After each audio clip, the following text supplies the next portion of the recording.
Hey, it's Dr. Shante, and we're going on a trip. Well, not yet. Today I'm going to be talking about 5 things that you do before you travel abroad. Keep watching.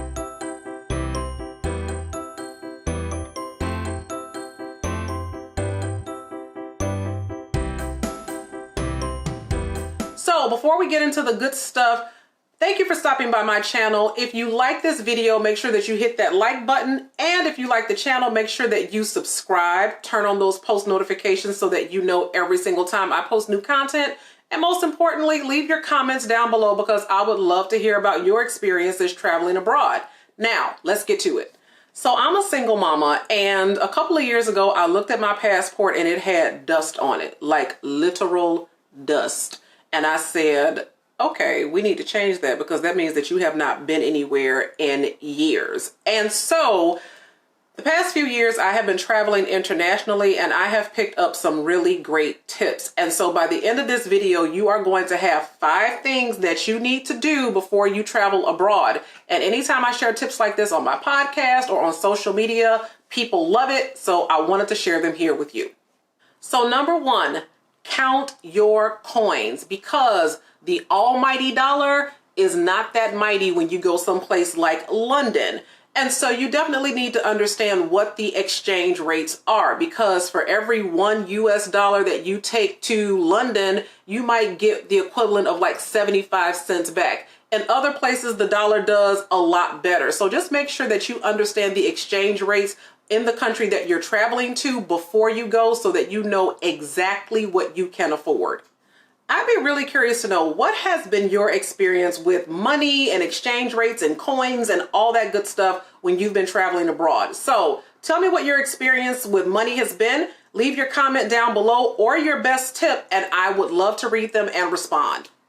Number 2, call your bank. Yes, call your financial institution and say, hey, I'm going to be traveling, because I learned that lesson the hard way. I was in Paris, I was making purchases, and about the 3rd time that I used my card, it was politely declined, and I knew that I had the money. And when I called my financial institution, they said, where are you?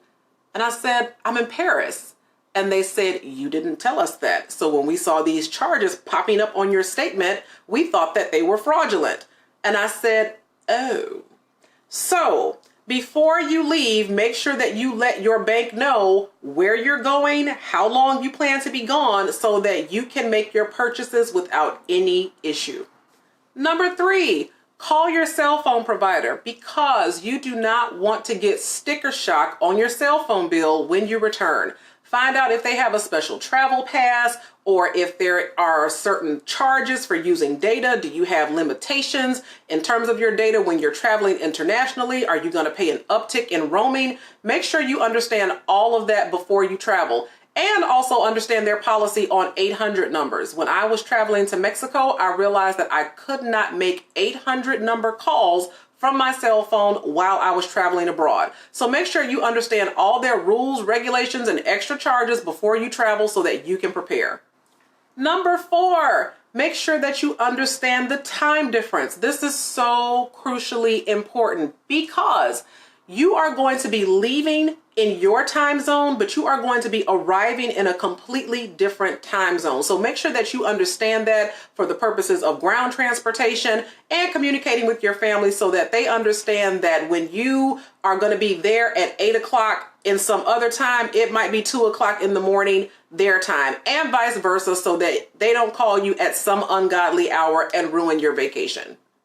And last but not least, I saved this one for last, and I hate to end on a somber note, but I used to be one of those people that would scoff at travel insurance, like, I'm paying that extra $25, $30, $50, $100, until I learned about something called repatriation.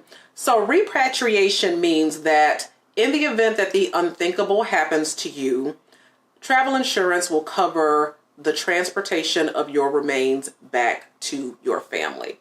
And so even though I realize it adds a little more to the trip, in the event that something terrible occurs and your family is already like wrought with grief, they will not have to scramble and figure out how they're going to generate the expenses to transport your body back to US soil.